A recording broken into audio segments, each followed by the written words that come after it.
우리에게 금보다 귀한 믿음을 주시니 감사합니다.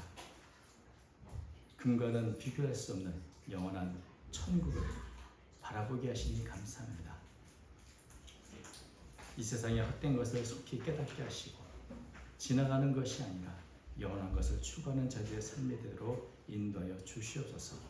우리의 마음을 담아 찬양하는 차던 찬양들을 기억해 주시고 손에 있는 부귀보다 주님을 더 사랑하며 주님께 헌신하며 믿음의 길을 걸어가도록 인도해 주옵소서. 사랑하는 차던 찬양들께서 기억해 주시되 때마다 모든 일에 간섭하셔서 더 아름답고 귀하게 쓰임받게 하여 주시고 또 늘 주님을 찬양하기에 부족함없는 모든 여건을 새롭게 해 주시옵소서. 이 시간 제가 주의 말씀 앞에 섰습니다. 주의 말씀의 거울 앞에 우리 자신을 돌아보게 하시고 주의 뜻을 분별하여 그 뜻을 따라 사랑하는 저희가 되도록 이끌어 주옵소서. 지금 부족한 종을 아시는 주님, 주께서 긍휼히 여기사 또한 사용하여 주옵소서. 그래서 예수님 이름으로 간절히 기도하옵나이다. 아멘. 오늘 본 말씀은 마태복음 13장인데 마태복음 13장에는 하나님의 나라에 대한 비유를 예수님이 이렇게 말씀하신 것으로 가득 찹니다. 그 중에서 오늘 본문 내용은 우리가 너무나 잘 알고 있는 이야기죠. 근데 이 감추인 보화 같은 천국, 또 천국 마치 좋은 지를 구하는 장사와 같은 이야기는 내용이 어려운 게 아니고 그것을 우리 삶에 적용하는 게 참 어렵습니다. 늘 이게 숙제죠. 그래서 우리가 갖고 있는 숙제가 어떤 건가 하는 것을 좀 생각하는 마음으로 이 말씀을 좀 살펴보려고 합니다. 44절 먼저 보면은 천국은 마치 밭에 감추인 보화와 같으니 사람이 이를 발견하여 숨겨두고 기뻐하며 돌아가서 자기의 소유를 다 팔아 그 밭을 사느니라. 천국은 감추어진 보화와 같다 이렇게 말씀하셨습니다. 보화는 뭐 금보다 귀한 금도 되고 보석도 되고 여러 가지 가장 귀중한 물건들을 의미하는 그런 단어인데 이렇게 귀한 물건이 밭에 숨겨져 있었다는 겁니다. 근데 이 밭이 어떤 밭인가? 이게 농사 짓는 것만은 의미하는 단어가 아니라 들판도 되고 그래서 토지로 번역할 수 있습니다. 어떤 곳인지 모르지만 그 밭에 보화가 숨겨져 있습니다. 어디에 숨겨져 있는지 아무도 모르죠. 근데 그 밭의 주인도 그 밭의 주인이 누군지 또는 왜 보화가 이렇게 감춰져 있는지 또는 언제부터 이렇게 보화가 감춰져 있었는지 아무도 아는 사람이 없습니다. 그러니까 아무도 모르는 이 보화를 어떤 사람이 발견한 거죠. 우연히. 그 발견하고 나면 여러분 어떻겠습니까? 이게 이제 말하자면 횡재죠. 우리가 흔히 말하는 횡재, 뜻밖의 큰 재물을 이게 얻게 된 기회를 얻은 겁니다. 자기가 발견한 이 보화를 보고 깜짝 놀랐겠죠. 그걸 고민에 빠졌습니다.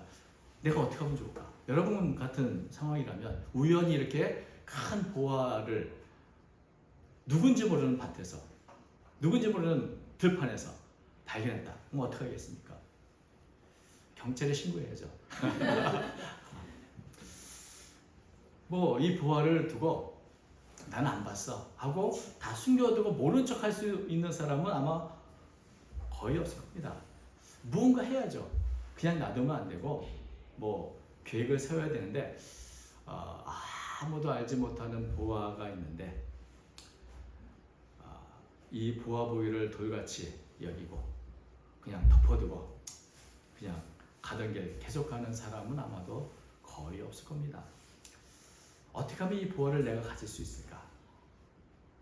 이것이 누구 땅인지도 모르는데 그냥 캐갔다가는 도둑놈이 될 것이 분명하고 또 숨겨도 나중에 찾을 수도 없고 결국 이 보화를 확실히 내 것으로 만드는 한 가지 방법은 이 밭을 사야겠다. 이게 누구 땅인지 먼저 알아보고 이 밭을 사야겠다. 그래서 이때부터 밭의 주인도 알아보고 그 밭을 살려면 어떻게 됐는지 그걸 물어보고 가격은 얼마인지.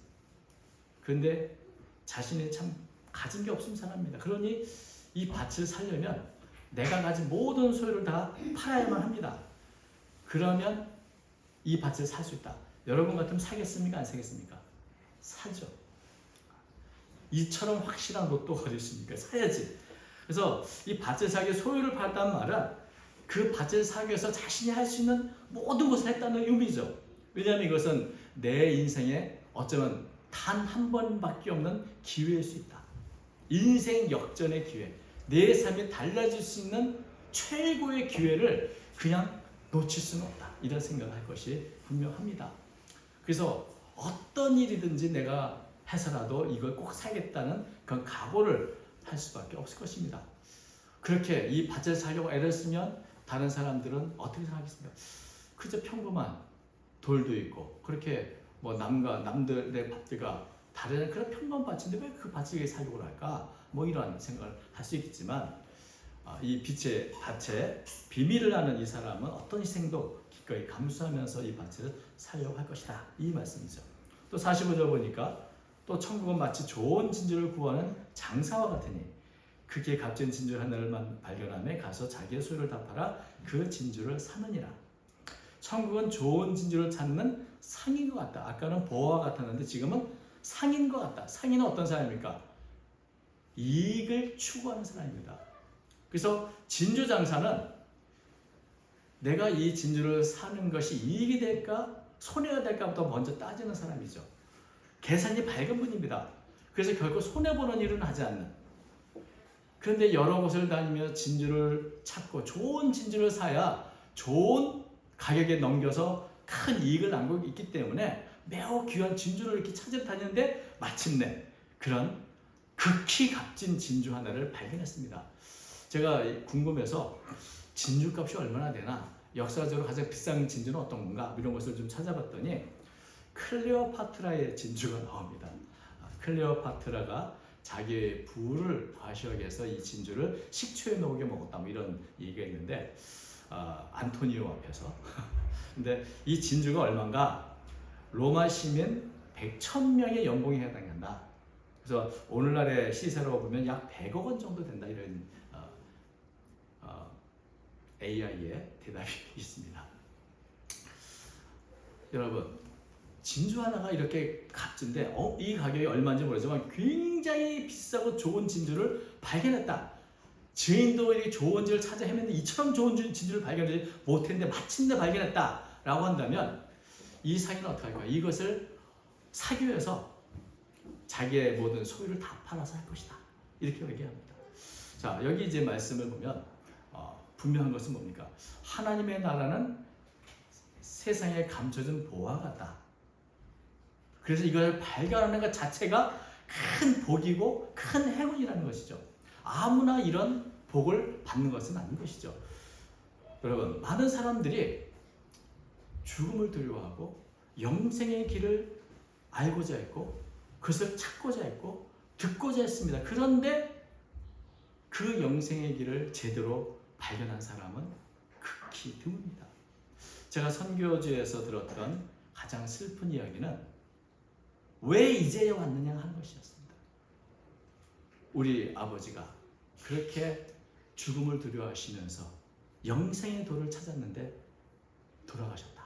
왜 이제야 왔습니까? 수많은 사람들이 이 길을 찾으려고 애를 썼지만 찾지 못하고 지금도 세상을 떠나고 있는데 왜 이제 왔는가? 이런 질문을 들었을 때 참 슬펐습니다. 좀 더 일찍 와야 되는데 이런 생각을 했던 기억이 있습니다. 여러분, 우리가 이렇게 알고 있는 이 복음, 영생의 도는 사실 아무나 쉽게 접할 수 있는 것은 아니란 아주 귀한 숨겨진 보화와 같은 것이죠.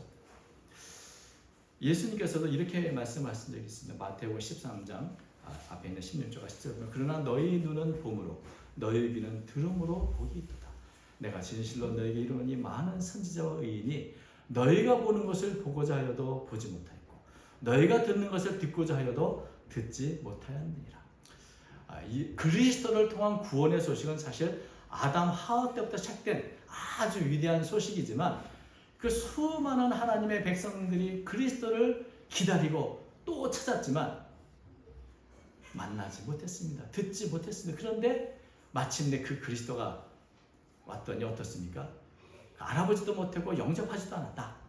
이렇게 하나님 나라가 쉽게 접하는 게 아니라 숨겨져 있어서 극히 몇 명 아는 사람들만이 알게 되는 그런 숨겨진 보화와 같답니다. 그런데 복 많은 사람은 우연히 그런 것을 발견하게 되는 것이죠. 여기 보면 이 두 비유의 차이가 있는데 하나는 우연히 발견한 것이고 또 하나는 찾으려고 애를 쓰다가 마침내 발견한 이 두 차이가 있지만 내용은 같습니다. 행운의 이 발견, 이 행운, 발견한 것 자체가 큰 행운이고 복인데 그것을 발견했습니다. 그러면 그것을 어떻게든 얻으려고 자신의 소유까지 다 팔아서 얻으려고 하는 과정, 바로 이런 전체 과정이 하나님 나라에서 일어난 일이라 이것을 예수님 말씀하고 있는 겁니다. 이 비유의 핵심은 하나님의 나라는 정말 값을 매길 수 없을 만큼 소중한 것이고 그것을 발견하는 것은 참으로 어려운 일이기 때문에 그것을 만약 발견한다면 그 누구라도 어떤 희생을 치르기라도 그것을 얻으려고 할 것이다. 그래서 말하는 주는 겁니다. 우리가 가진 모든 것을 포기해야 한다면 그렇게 할지라도 이 하나님의 나라는 그 이상의 가치를 갖고 있는 거다. 이런 얘기죠. 그래서 이 부여 속에 나온 두 사람의 반응이 우연히 발견했던 찾으려고 오랫동안 노력하다 발견했던 반응이 똑같습니다. 인생 최대 이 기회를 놓치지 않으려고 자신이 할 수 있는 모든 일을 한다.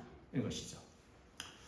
여기서 머뭇거릴 수는 없고 이 기회를 놓칠 수 없다. 반드시 이것을 내가 살겠다라고 생각하는데 이게 의무로 하겠습니까? 책임감 갖고 하겠습니까? 기쁨으로 하는 것이죠. 야, 이것을 내가 발견했다니. 이것을 내가 얻을 수 있다니. 자원하는 마음으로 내 모든 것을 파는 결단을 하는 것이 바로 천국을 발견한 자들의 반응이라는 것입니다. 천국은 너무나 비싸서 우리가 값을 주고 살 수 없습니다. 은혜로 주어지는 천국, 그 길을 갈 수 있는 이 복음을 듣는다는 것이 그 복음을 따라서 살아가는 거예요. 내가 천국에 들어갔을 때 이 기쁜 소식은 이 숨겨진 보화와 같아서 그 소식을 듣는다면 마땅히 기꺼이 내 모든 것을 버리서라도 추구할 수 있는 그런 가치인 것이고 그것이 어떤 의무 때문에가 아니라 또 책임감이 아니라 정말 기쁨과 감동으로 이 일을 적극적으로 한다는 것이 이 비유의 핵심이죠. 천국과 비교하면 과연 어떤 것이 더 의미가 있겠는가? 천국 앞에서는 모든 것이 다 비교해보면 무가치하죠. 비교할 수 없는 이 천국 앞에서 누가 머뭇거리겠는가? 누가 자기의 소유를 파는 것을 포기하는 것을 두려워하겠는가? 이런 이야기들을 하고 있는 것입니다. 우리가 이 천국에 대해서 한번 생각해 보면 천국으로 가는 길은 이 복음을 우리가 들었을 때 정말 이 천국에 내가 들어갈 수만 있다면 내가 이 복음을 위해서 내 모든 걸 드리겠다는 생각을 안 했던 것이다. 그 기쁘게 한다는 것이 바로 이 내용입니다. 그래서 복음을 발견한 사람들은 바로 이런 길을 스스로 결단하며 걸어가게 된다. 바로 그것이 예수님의 말씀의 핵심입니다. 그런데 이 말씀 안에는 예수님 자신의 삶과 결단도 포함되어 있죠. 예수님은 이 땅에 무엇으로 오셨는가? 하나님의 나라를 위해서 오셨습니다. 하나님의 나라가 얼마나 귀하고 얼마나 값어치 있는지 예수는 그것을 위해서 하늘의 영광 다 포기하고 이 땅에 종의 형상으로 오셔서 낮아지고 심지어 십자가에 죽기까지 하셨다. 자신의 모든 것을 다 팔아서 하늘의 나라를 세우려 하셨다는 것이죠. 하나님의 뜻, 하나님의 나라, 하나님의 백성을 위해서 그것을 특별한 가치가 있는 보배로 여기셔서 예수님은 자신의 모든 것을 이것으로 내어주셨다. 여기 안에 사실 예수님의 간증도 있는 겁니다. 예수님이 십자가에서 바라보셨던 것은 바로 최고의 가치가 있는 하나님의 나라를 바라보며 기뻐하셨습니다. 히브리서 12장 2절 그는 그 앞에 있는 기쁨을 위하여 십자가를 참으사 부끄러움을 개의치 아니하였다. 십자가조차 하나님의 나라를 위해서라면 기꺼이 내가 내 몸을 내줄 수 있다는 그런 마음을 우리는 여기서 보게 있죠. 예수님이 바라보시던 하늘나라에 누가 있습니까?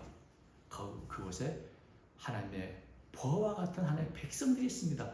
여러분들이 있습니다. 우리들이 있습니다. 그래서 이 하나님의 백성들을 하나님께서는 정말 보아와 같이 여기신다는 그런 생각도 말씀 안에서 생각을 하게 됩니다. 그래서 주님은 정말 한 영혼을 천하보다 더 귀히 여기시고 하나님의 나라에서 누릴 하나님의 백성들을 바라보시면서 자신의 모든 것을 다 팔아서 바로 이것을 사려고 하셨구나 하는 생각도 하게 되죠. 이것을 예수님의 제자들에게 적용하면 어떻게 될까요? 예수님의 제자들에게는 이게 삶이었습니다. 우리에게는 비유고 또 이게 무슨 뜻이야 라고 하는 어떤 이야기로 들릴지 모르지만 예수님의 제자들은 바로 이런 삶을 살았죠. 그래서 설명할 필요가 없습니다. 이 다른 예수님의 비유 중에는 예수님 설명을 해주시는 것들이 있는데 이거 설명할 필요가 없죠. 왜냐하면 바로 이것이 제자들의 삶이었으니까. 어떤 제자는 물고기 잡다가 우연히 예수님을 만났고 어떤 제자는 그물을 깁다가 우연히 예수님을 만났는데 예수님을 만나는 그 순간에 부활을 깨달았습니다. 나를 따르는 그 말씀에 자신이 지금까지 했던 모든 삶을 다 내팽개치고 배도 버리고 직업도 버리고 예수님을 따랐습니다. 우연히 예수님을 만나서 자신의 모든 것을 다 팔아 예수님을 따르는 삶을 살았고 또 어떤 제자를 예를 들면 빌립이나 나다나엘 같은 이 제자들은 하나님의 나라를 사모했던 사람입니다. 어떻게 하면 그리스도와 그 하나님 나라에 들어갈 수 있을까? 그리스도를 만날 수 있을까를 오랫동안 기다렸는데 마침내 나다나엘은 빌립을 통해서 그리스도의 예수님을 만났습니다. 예수님을 만났을 때 예수님을 알아봤죠. 바로 이분이다. 이분이 모세와 선지자가 예언한 그분이구나라고 깨닫고 마치 값진 진주를 발견한 상인처럼 자신의 모든 것을 팔아서 그 예수님을 따르고 그 하나님 나라를 위해서 자신의 모든 것을 버려 따랐던 그 제자들. 사도 바울도 그렇죠. 예수님을 몰랐을 때는 예수님은 내가 핍박해야 할 그저 수많은 거짓 그리스도의 하나라고 생각했습니다. 그런데 다메섹 도성에서 하나님의 영광 가운데 있는 부활하신 예수를 만나고 나서 내 평생 찾아 헤맸던 그리스도가 여기 있다는 것을 발견하고 그때부터 자신이 지금까지 추구했던 삶, 자신이 노력했던 모든 것들이 다 배설물처럼 여겨지게 된 것, 그런 경험을 하게 됐습니다. 빌립보서 3장 8절처럼 누구든 내게 유익한 것을 내가 그리스도를 위하여 다 해로 여길 뿐더러 또한 모든 것을 해로 여기면 내 주 그리스도 예수를 아는 지식이 가장 고상하기 때문이다. 그러니까 우연히 만났던 추가도 만났던 이 제자들 자신이 사실 이 예수님의 가치를 발견하는 후부터 헌신의 삶을 이뤄가는 그 과정이 바로 이 비유 안에 있는 것이기 때문에 이 비유에 대한 설명할 필요가 없죠. 바로 이 비유대로 살아가는 사람이 바로 이 제자들이었으니까. 그런데 모든 사람이 이렇게 예수님의 가치를 인정하고 발견하고 이 길을 걸어간 것은 아니라는 것이죠. 여러분, 보화를 보고 찾으러 그 땅을 살려고 했을 때 땅 주인이 있을 거 아닙니까? 그 땅 주인은 자기 땅에 조금 신경만 쓰면 이 보화를 발견할 수 있는데 그렇지를 못했습니다. 내가 가질 수 있고 내가 누릴 수 있는 엄청난 보화가 바로 내 땅에 있는데 그것을 깨닫지 못하고 팔아버리죠. 이런 사람들 많이 있습니다. 야곱과 에서에서는 에서와 같은 사람이고 자기의 장자권을 그냥 팥죽 한 걸 팔아버리는 사람들, 또 자신에게 오신 예수님을 알아보지 못하고 그 가치를 깨닫지도 못하고 그렇게 누누이 예수님이 보아라고 말해도 믿지 않는 서기관, 바리새인, 당시의 제사장 같은 사람들, 그 수많은 선지자와 의인들이 보고자 했던 것을 보면서도 그 듣고자 했던 것을 들으면서도 그 가치를 알지 못했던 사람들이 있었습니다. 복음이 숨겨진 보이는 것을 알지 못하고 그냥 싼값에 넘기고 팔아버리고 헛된 것 넘겨주는 사람들이 있었죠. 또 어떤 사람은 하나님 나라를 추구하고 또 기대하고 어떻게 하면 하늘나라 들어갈 수 있을까? 영생을 될까 고민했던 한 사람이 있었습니다. 부자 청년 이야기죠. 그래서 예수님께 나와서 묻고 그 길을 알았습니다. 복음을 들었습니다. 그렇지만 어땠을까요? 마태복음 19장 21절 예수님이 이렇게 말합니다. 예수께서 이르시되 네가 온전하고자 할진대 가서 네 소유를 팔아 가난한 자들에게 주라. 그리하면 하늘에서 보화가 네게 있으리라. 그리고 와서 나를 따르라 하시니.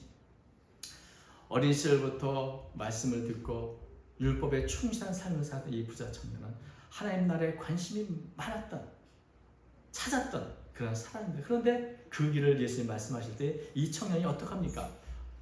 이 청년은 좋은 상인이 되지 못할 것 같아요. 예수님 말씀하신 그 하늘의 보호가 있으리라 말한 그 말씀과 내가 지금 갖고 있는 내 소유를 비교해 보니까 어떻게 생각했습니까? 이거 팔면 손해일 것 같은 거죠. 내 걸 팔아가지고 이 보화를 산다는 게 손해인 것처럼 여겨지는 겁니다. 그래서 어떻게 했습니까? 이 청년이 재물의 마음으로 이 말씀을 듣고 근심하며 갑니다. 어떤 사람은 기쁨으로 자신의 소유를 다 팔아 살려고 하지만 어떤 사람은 이거 내가 손해 볼 것 같아. 이 기회를 놓치고 보화를 살 기회가 있었지만 그 가치를 깨닫지 못하고 포기하고 슬프게 돌아가는 모습이 나옵니다. 보화를 보고 그 가치를 깨닫는 것이 은혜이죠. 예수를 만나고 그 말씀의 의미를 알기에 거기서 그 예수의 말씀을 위해 자신의 모든 것을 버려서 살려고 한 사람은 복 있는 사람입니다. 여러분, 사실 오늘날도 이 똑같은 이 비유의 말씀처럼 이렇게 어떤 사람은 남들이 알지 못하는 복음의 비밀과 그 기쁨을 갖고 살아가지만 또 어떤 사람은 내가 가진 것이 여전히 가치가 있는지 없는지 혹시 짝퉁은 아닐지 이런 고민 속에서 헌신도 하지 못하고 또 그것을 내버리지도 못하는 어정쩡한 삶을 사는 사람도 있고 또 어떤 사람은 야 그거 세고 셌어 뭐 불교에도 있고 저기도 있고 어느 곳에나 그런 거 다 있어 라고 하면서 이 귀한 보화를 그 가치를 깨닫지 못한 사람도 있고 아예 이 보화 자체에 관심 없는 사람도 있고 이 모든 이 비유 안에 누군가는 그런 모습으로 살고 있는 것입니다. 이게 바로 하나님 나라가 이루어진 이 모습인 것이죠. 오직 하나님의 나라의 가치를 아는 사람만이 기꺼이 자신을 들여 이 복음을, 이 보화를 사려고 할 것입니다. 이 말씀 바로 우리 자신에게 적용해 보시기 바랍니다. 저는 이 말씀을 보면서 처음 내가 예수님을 만났을 때, 복음을 알았을 때, 죄의 사함과 영생의 길을 알았을 때 내가 얼마나 기뻐했던가. 그래서 아시는 것처럼 제가 목사 될 마음이 없었던 사람이 선교사까지 이렇게 하고 지금도 선교에 있는 것을 보면서 정말 이 복음의 가치를 참 깨닫고 있었구나 라고 살아왔는데 이렇게 신앙생활을 오래 하고 사역을 오래 하다 보니까 복음과 하나님의 가치를 조금씩 좀 과소평가하게 되고 세상의 것들이 더 크게 보일 때가 있다는 겁니다. 세상의 성공, 세속적인 어떤 보화, 성공 이런 것들이 내가 갖고 있는 보화가 더 크게 느껴질 때 내가 아직도 하나님 나라의 가치를 잘 모르고 있구나 하는 것을 다시 한번 생각하게 됐습니다. 예수님보다 복음보다 하나님의 나라보다 세상에 더 귀한 것이 뭐가 있겠습니까? 이 세상의 것들은 다 지나가는 것이고 시들어가는 것이고 없어질 것이지만 하나님의 나라는 영원한 것이고 썩지 않는 것이고 쇠하지 않는 것입니다. 예수님이 이런 말씀하셨습니다. 마태복음 16장 26절 사람이 만일 온 천을 얻고도 제 목숨을 잃으면 무엇이 유익하리요? 사람이 무엇을 주고 제 목숨과 바꾸겠습니까? 생명보다 귀한 것이 없다면 영생보다 귀한 것이 무엇이 있겠는가? 내 영혼을 구원하고 영원한 천국의 영광을 누릴 수 있는 것이야말로 최고의 가치요. 이 세상 그 무엇과도 비교할 수 없는 것이라면 내가 그것이 짝퉁이라고 여기지 않는다면 그 가치를 내가 안다면 내가 그것을 위해서 못할 것이 무엇인가? 그런 마음을 갖지 않겠는가 하는 생각을 하게 됩니다. 우리 사랑 성도들은 이미 하나님 나라의 가치를 아시는 분입니다. 혹시 그런데 우리의 마음이 점점 둔해져서 아직 그 가치를 우리가 조금씩 잃어가고 있다면 이 말씀을 통해서 다시 한번 정말 내가 가진 이 복음, 예수 그리스도 그분이야말로 세상의 가장 값진 진주와도 같고 감춰진 보화와 같다는 것을 한번 생각해 보기를 바랍니다. 또 우리가 보화로 여기는 것이 또 있습니다. 우리가 주위의 이웃 사람들, 우리가 그냥 평범한 사람으로 여길지 모르지만 예수님은 그들의 영혼을 값진 보화처럼 여기시는 겁니다. 하나님의 나라의 백성들, 아직은 하나님을 알지 못하기 때문에 이 깎지 않은 보화 같은 거죠. 뭐랄까, 긁지 않은 복권 같은 그런 이웃들. 저분이 예수님을 안다면, 저분이 정말 하나님 나라를 안다면 얼마나 기쁘고 얼마나 편안한 삶을 살 것인가. 정말 저 사람의 나라가 아직도 감춰져 있는 보화 같구나. 이런 마음을 우리가 가져야 되지 않겠는가 하는 생각도 하게 됩니다. 예수님이 나를 보화로 여기셔서 십자가의 죽까지 기꺼이 감당하셨다면 예수님은 또 우리의 이웃에는 숨겨진 보화 같은 우리 이웃의 영혼들을 위해서도 그렇게 여기시며 우리에게 말씀하지 않겠는가 하는 생각을 하게 됩니다.